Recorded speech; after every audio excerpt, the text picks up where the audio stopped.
Welcome back to Booster Therapy and another episode of Commanding Presence. Today we have a fun deck that we have built for a patron. That's right, we have a fun little bonus for our patrons. It's called Brett's Builds. It's on our Discord if you are a patron of the channel. It's an area that you can access to request a custom build just for you.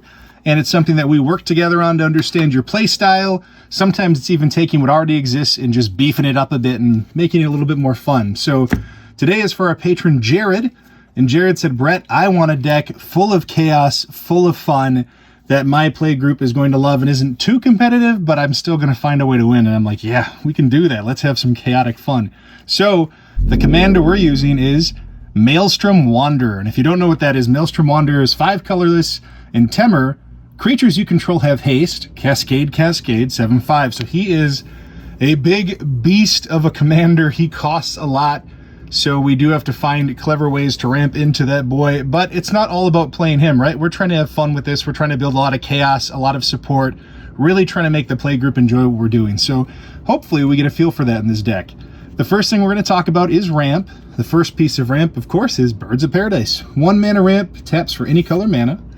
We have Pier's Whim. This one doubles, it ramps us for any land. But it also sets our opponents back by saying that they're foes, or you can pick friends. Again, it's chaos and we're trying to have fun. But if you pick foe, they have to sack an artifact or enchantment. We've got Talisman of Impulse, Talisman of Curiosity, some good, efficient 2-mana ramp spells. Chromatic Lantern, because it fixes across the board for us, lets us tap our lands for any color. Rampant Growth, another just really effective 2-mana ramp spell, and that typically is the sweet spot for ramp. You really want to fly as many around that 2 if you can, because it's early in the game and really doesn't get in the way. Farseek, another really good 2-mana ramp spell, especially since this can get us our dual lands. Soul Ring, with that beautiful new artwork. This, I think, was originally launched in the Command Fest last year. I know I got my first one in Command Fest Chicago. It might have been in a GP before that, but I think currently the only way to get it besides the secondary market is through Channel Fireball.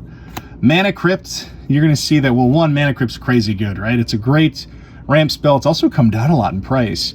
But it also has an effective coin flip mechanic that I think we're going to play with. And, of course, the Arcane Signet. Like Soul Ring, every deck should have an Arcane Signet. I forgot to mention this before, too, but if you're wanting to see the deck list, it's in the link. There's a link in the description below. It'll also take you on over to our TCG Player affiliate link too. So if you do want to purchase it, or if you want to purchase a modified version of it, you can hit that up. Next, we're going to talk about some of our friendship cards. We're making friends with this deck. Not everybody is a foe. So the first one is Rites of Flourishing. So giving everybody that extra card draw, extra land per turn, we're going to benefit from that too, and it helps us get that much closer to the Maelstrom Wanderer should we want to cast it. The Guided Passage, you get to make a friend with somebody. You say, here is my entire library, give me a few cards. It's just a ton of fun to play. It works well within this strategy too, and who knows what kind of weird chaos fun cards they'll give us. Perplexing Chimera. Now this, on the surface, is hateful. You're going to counter a spell with it, but it's one of those everybody gets to benefit from it cards. You're going to share it with that person. It just transitions ownership as you counter different spells. Edric, Spymaster of Trust. The other upside to this one is it encourages, so people get to draw from it, right? Opponents can draw off it when they attack each other. It encourages everybody to stay away from you, and that's a big part of a deck that's trying to build up some janky, fun win cons. Howling Mind, giving us all an extra draw per turn, just a fun way to make friends. And the Heartbeat of Spring, it lets us all tap for double mana, so really this belongs within our ramp package. It is ramp, but it does it for everybody, so everybody is a fan of the Heartbeat of Spring. We just got to make sure that we benefit from it most. Next, we're going to look through some of our card draw within this deck, and we have some pretty weird card draw. The first part is easy enough, or at least card advantage. So we've got the Tribute Mage. Very strange card. It gets us an artifact with mana cost 2 or less, so this can get us one of our talismans in a pinch, but also can get us something we'll talk about later. Fact or Fiction, it's another one that gets the other players involved, and I think that's really the theme of this one. We want to get everybody involved, everybody having fun, being a part of the chaos. We don't want to act like we're playing a solitaire game of Commander, which happens a lot, especially as the power creep pushes a little bit further. Stolen Strategy, this lets us get everyone else's cards involved, but in our benefit, so it's just a fun way to get that extra card draw, see some other spells, and maybe put something and piece something together with our opponent's different options. Reap the Past, another one I've talked about a lot. This card is really, really affordable. It's a very good budget card, and this can swing a whole graveyard right back into your hand. Steam Augury, again, it's getting other players involved, similar to Fact or Fiction, except it's Fact or Fiction's instant speed too. So it's a lot like that, just a little bit more value on the number of cards and working off the different piles that they sort for you. Burning Inquiry, it's a mini wheel, I guess is the best way to look at it. We all draw 3 and discard 3 at random. Wheel of Fate, it's your wheel effect on Suspend. Reforge the Soul, it's a wheel effect if you can miracle it or if you have to hardcast it. Korvath's Fury, it can be another wheel effect, and that's kind of the fun here, is we're just being chaotic, we're doing all sorts of crazy things. And Korvath's Fury is another one that has Friend or Foe as a mechanic. Teferi's Puzzle Box.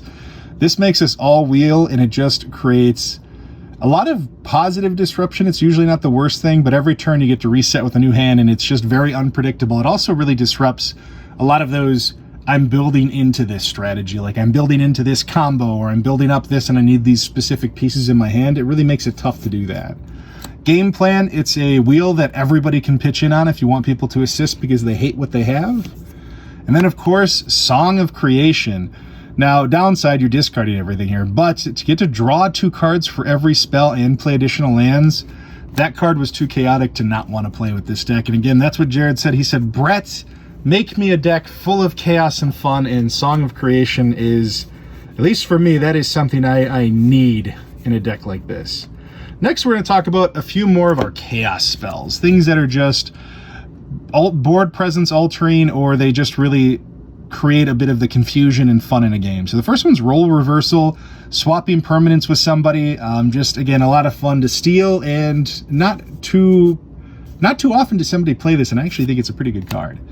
Mimic Vat, this way you can lock out either paralyzing commanders as you kill them, you can exile them with this, which is kind of neat, but it also just gives us some of that fun and freedom of choice when it's either our creatures dying or somebody else's creatures dying. We can make tokens and have a little bit of fun with it. The Bloodthirsty Blade, we can dictate combat, and again, it's another really good way to take the giant threats and goad them away from us, because we want to buy time to be chaotic, to be fun, to build extra value in everybody's play. Confusion in the Ranks.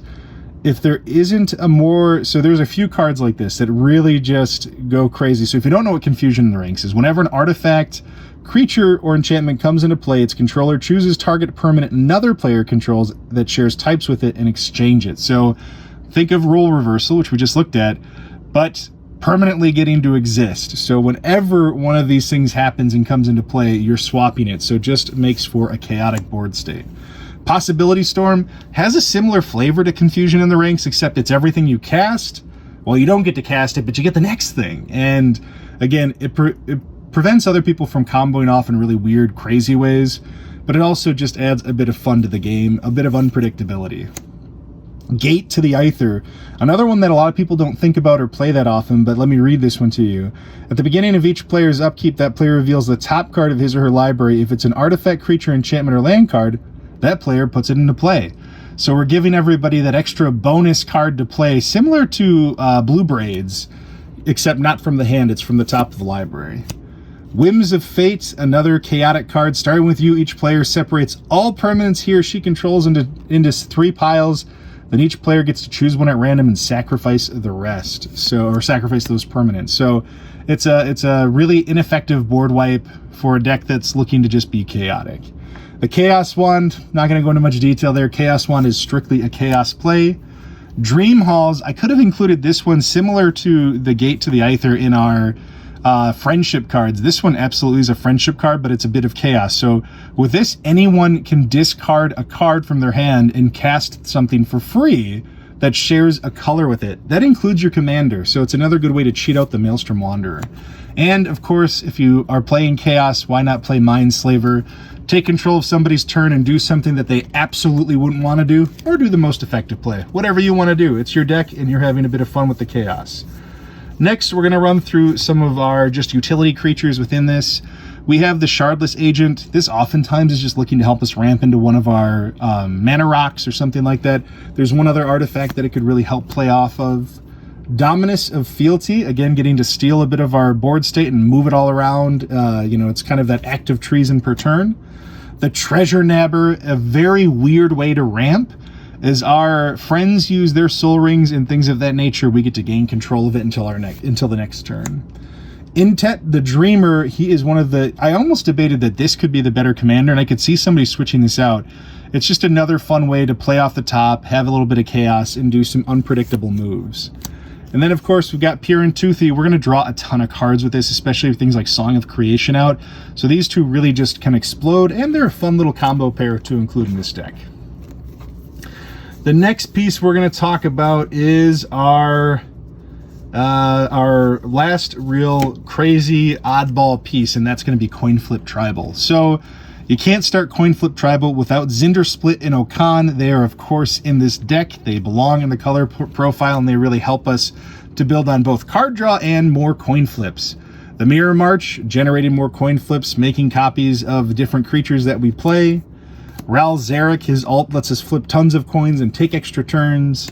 Stitch in Time, another good way to take an extra turn if we could flip the coin just right. Frenetic Efreet, this one is one of our few moments where we can completely combo off. If we have a way to flip a ton of coins and win those flips, this can win the game outright for us. It also can basically make Okan and Cinder Split gigantic beasts and drawing through your deck and just doing all sorts of horrifying things. Invasive Maneuvers, another coin flip specific to attacks and combat. Planar Chaos, another one that lets you flip a coin every turn, and whenever a player plays a spell, they have to flip the coin, and then if they lose it, it counters it. A ton of fun, just a really crazy chaos card that makes everything everybody does a gamble in the game. Creepy Doll, another one to just generate some extra coin flip. The next thing is Mirror Maid and Krark's Thumb. Mirror Maid specifically to copy Krark's Thumb whenever possible. Krark's Thumb says if you would flip a coin, instead flip 2 coins and ignore 1. So it gives us a little bit more resiliency in our coin flips and really helps us to get to that secret win con. And then, of course, Boom Pile, a nice budget removal spell that also generates a few coin flips. And our little secret win con within the chaos is Chance Encounter. I'll read this one out to you. Whenever you win a coin flip, put a luck counter on Chance Encounter at the beginning of your upkeep. If Chance Encounter has 10 or more luck counters on it, you win the game. So it lets us beef up our luck counters and kind of go crazy with it.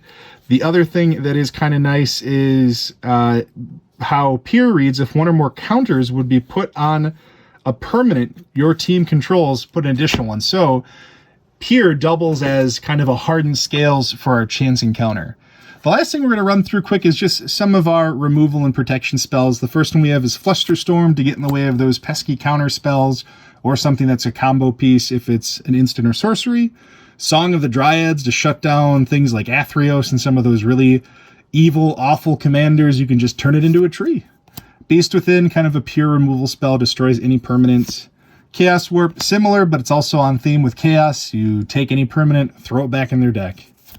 And, of course, Expropriate. Just a great card if you can find a way to cast it. We end up making a lot of big mana with this one and just looking for ways to cast it. Unfortunately, I wish it was just a little bit less so we could actually cascade into it off Maelstrom, which we can't, but it's still a lot of fun. And that's it. That is Maelstrom Wanderer's Chaos Party. This is made, again, for our patron, Jared. Here's a few of the lands. I'm not going to go through the lands, but again, it's all listed in our deck list, so feel free to click that link if you want to learn a little bit more. And this is Booster Therapy, another episode of Commanding Presence. Thanks for hanging in there. You all have a wonderful rest of your day.